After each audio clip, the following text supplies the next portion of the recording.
మన ప్రభువును మనం ఆరాధించడానికి దేవుని యొక్క వాక్యాన్ని మనం చదువుకుందాం. 45వ కీర్తన, కీర్తనల గ్రంథం 45.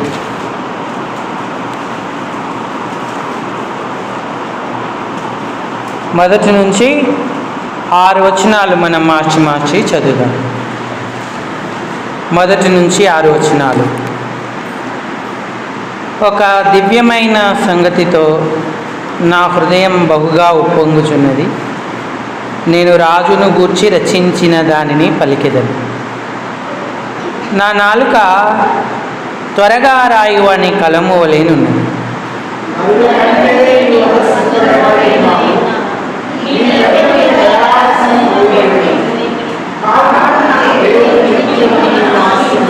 శూరుడా, నీ కత్తి మొలను కట్టుకొనుము, నీ తేజస్సును నీ ప్రభావమును ధరించుకొనుము.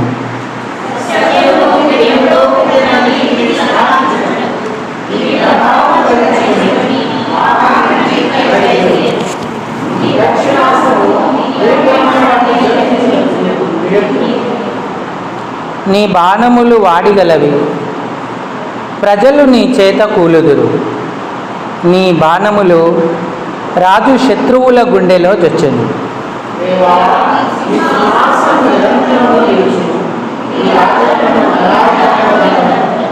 6వ వచనాన్ని మళ్ళీ అందరం చదువుదాం.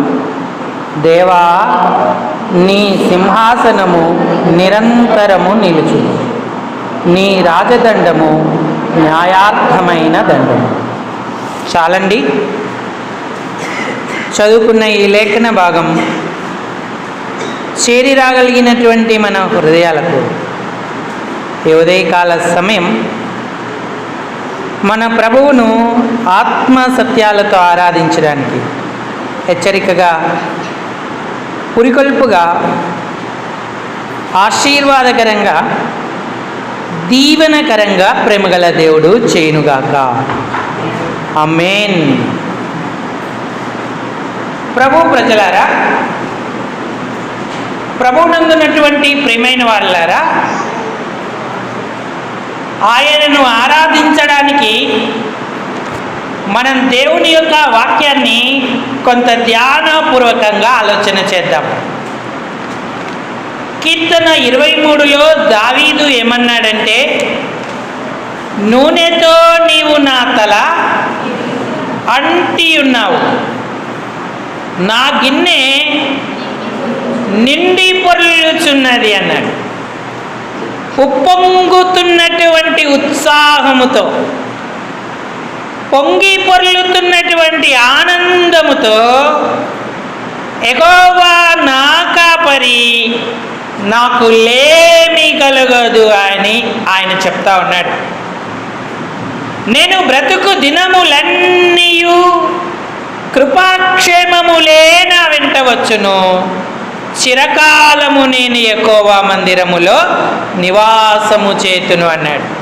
ఒక ఆరాధికుడు ఎంత మనోపూర్వకంగా, శ్రద్ధగా ప్రభువును రక్షకుడిగా గ్రహించి ఆరాధిస్తే అంత ధన్యత, ఆశీర్వాదాలు కలుగుతాయి. ఈనాడు ఆరాధించడానికి వచ్చిన సోదరి, సోదరుడా, నీ హృదయము ఉప్పొంగుతుందా? నీ హృదయము నిండా ఆనందగానమున్నదా? ఎందుకంటే హృదయము నిండి ఉన్నదాన్ని బట్టే నోరు మాట్లాడును అన్నాడు. లోకపరమైన విషయాలన్నిటితో నింపుకొని ఇక్కడ కూర్చుంటే మన ప్రభువును మనం పూర్ణ హృదయంతో ఆరాధించలేం, గణపరచలేం. ఆయన మన కొరకు చేసిన గొప్ప కార్యాలను తలపోసుకొని హృదయపూర్వకంగా ఆయన్ను మనం గణపరిచేటువంటి వారంగా, ఆరాధించేటువంటి వారంగా ఉండాలి. మనం చదువుకున్న 45వ కీర్తన ప్రేమను గూర్చిన కీర్తన, లేదా రాజును గురించి రాసినటువంటి కీర్తన. ఈ కీర్తన అక్షరార్థంగా అప్పుడు అభిషేకించబడినటువంటి రాజు కొరకు కొరహు కుమారులు రచించారు. కానీ ఇది ప్రవచనపూర్వకమైన గీతం. రానయ్యున్న రాజుల రాజు, ప్రభువుల ప్రభువైన మెస్సియా కొరకైనటువంటి ఆరాధన. ఈనాడు మన హృదయంలో మన ప్రభువును గురించి ఏ తలంపులు, ఆలోచనలు ఉన్నాయి? ఇక్కడ ఈ కీర్తనకాడు అన్నాడు, దేవా నీ సింహాసనం నిరంతరము నిలుచును అన్నాడు. ప్రభుత్వాలు ఎన్ని మారినా ప్రభు యొక్క ప్రభుత్వం ఎన్నటికీ మారదు. ఈ ప్రభుత్వాలను, సింహాసనాలను ఉంచింది ఆయనే. నిరంతర సింహాసనం.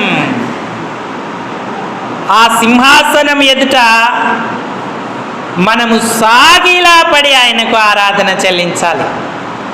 అభిషిక్తుడైన దావీదును కోరహు కుమారులు ఆరాధిస్తూ లేదంటే ప్రశంసిస్తూ మాటలు చెప్తున్నారు. కానీ అంతర్యాన రాజుల రాజైన ప్రభు మెస్సియా సింహాసనమే స్థిరమైనది, నిరంతరమైనది అని వారు గుర్తిస్తూ ప్రభువును ఆరాధిస్తూ ఘనపరిచేటువంటి వారిగా ఉన్నారు. ప్రియులారా, ఒకప్పుడు ఇశ్రాయేలీల పరిస్థితి రాజ్యము లేదు, బానిసలుగా ఉన్నారు, శత్రువు చేతిలో ఉన్నారు, చెదరగొట్టబడి ఉన్నారు, కృంగిపోయి ఉన్నారు, నిరాశ పరిస్థితుల్లో ఉన్నారు. కానీ దేవుడు వారికి ఒక శాశ్వతమైన సింహాసనం ఇచ్చాడు, శాశ్వతమైన రాజ్యం ఇచ్చాడు. ఆ రాజ్యంలో ఆ సింహాసనాన్ని ఆయన స్థిరపరిచాడు. ఈనాడు మన పరిస్థితి కూడా అదే. పాపములో ఉన్న ప్రతి వాడు పాపమునకు బానిస, దాసుడు. దాసుడు సింహాసనం ఎక్కలేడు. సింహాసనం మీద కూర్చుండాలంటే అర్హత కావాలి. అయితే దేవుడు పాపముతో పతనమై పాపానికి బానిసత్వంగా ఉండి నరకపాత్రులమైన మనల్ని ప్రేమించి తన సింహాసనం మన హృదయములో, మన కుటుంబంలో, మన సంఘంలో స్థాపించడమే కాదు, ఆ సింహాసనం మీదికి మనల్ని ఎక్కిస్తా ఉన్నాడు. అది నిరంతర సింహాసనం.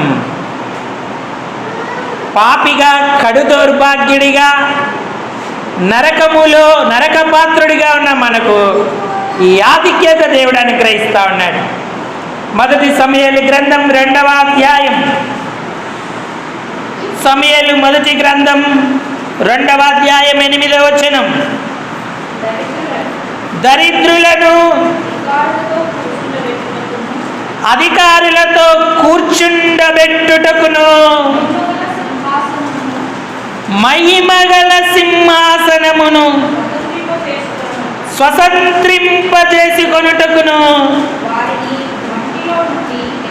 వారిని మంటిలో నుండి లేవనెత్తువాడు ఆయనే, ఎత్తువాడు ఆయనే.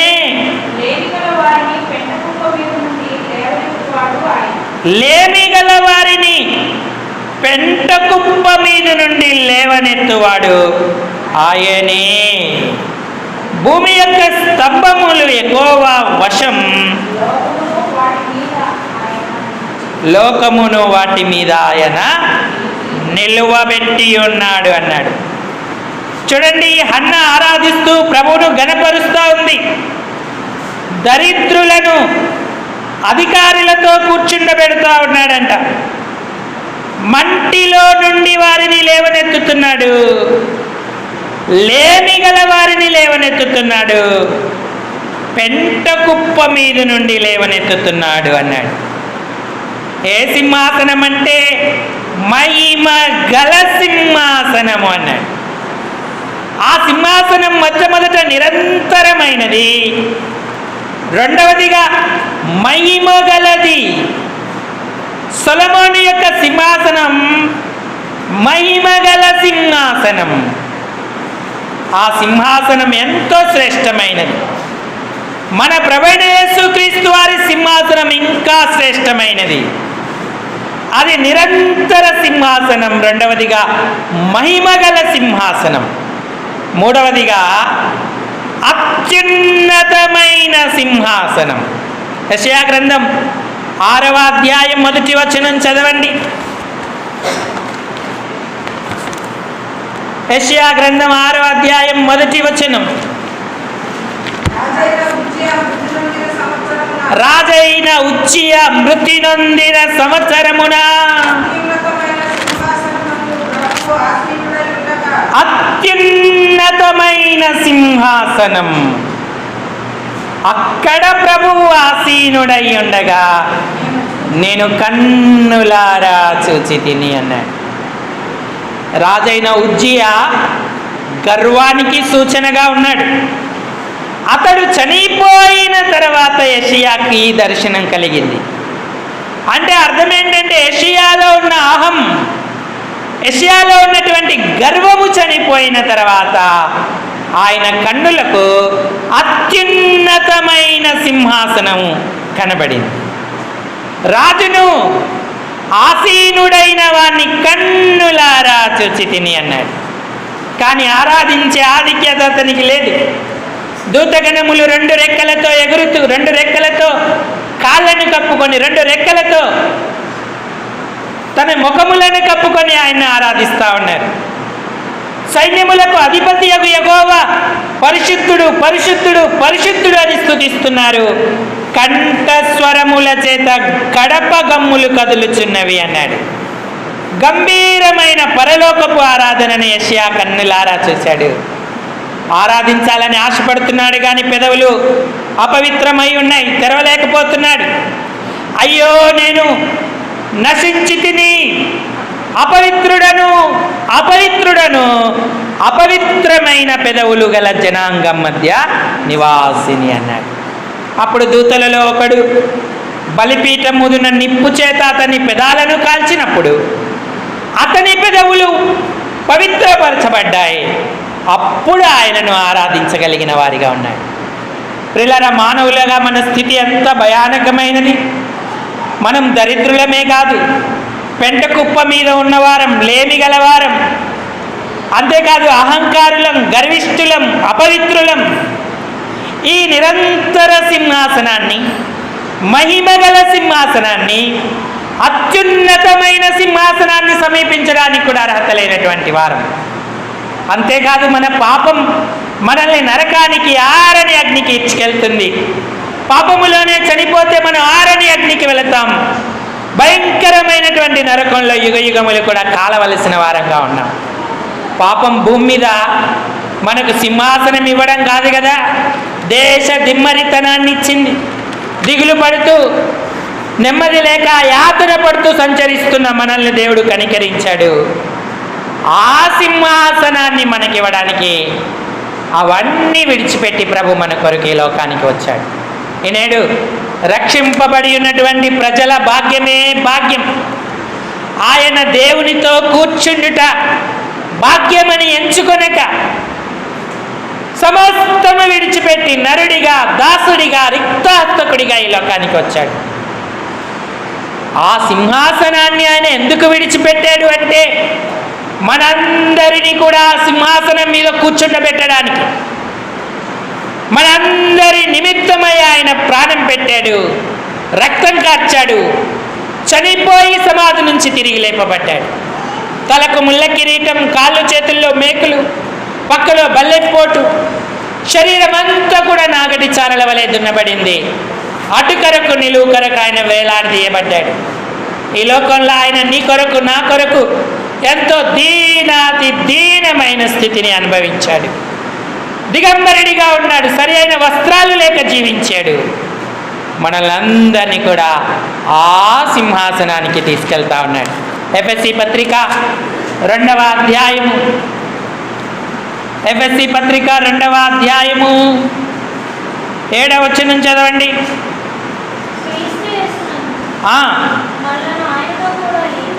మనలను ఆయనతో కూడా లేపి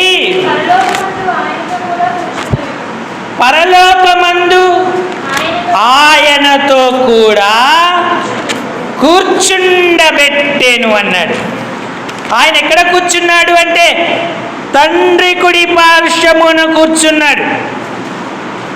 చూడండి, మన కొరకు ఆయన విజ్ఞాపన చేస్తున్నాడు. తండ్రి సింహాసనం మీద ఉన్నాడు. మనల్ని కూడా పరలోకంలో ఆయనతో కూడా ఆయన కుడి పార్శ్వాన కూర్చుండబెట్టాడు. 8వ అధ్యాయము రోమాపత్రిక 34వ వచనం.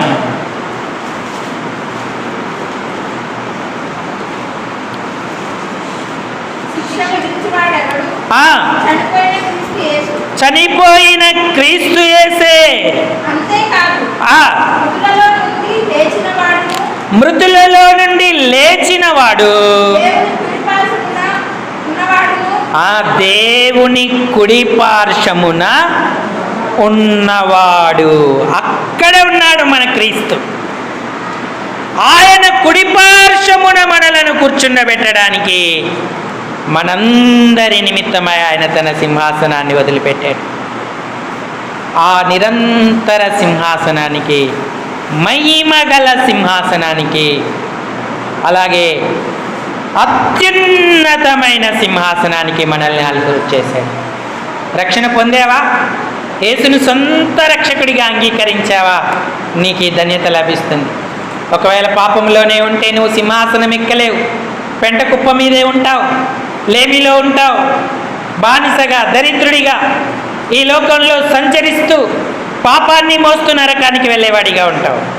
యేసయ్య చేసిన బలియాగాన్ని, త్యాగాన్ని గుర్తించి ఇప్పుడే పాపినని ఒప్పుకో.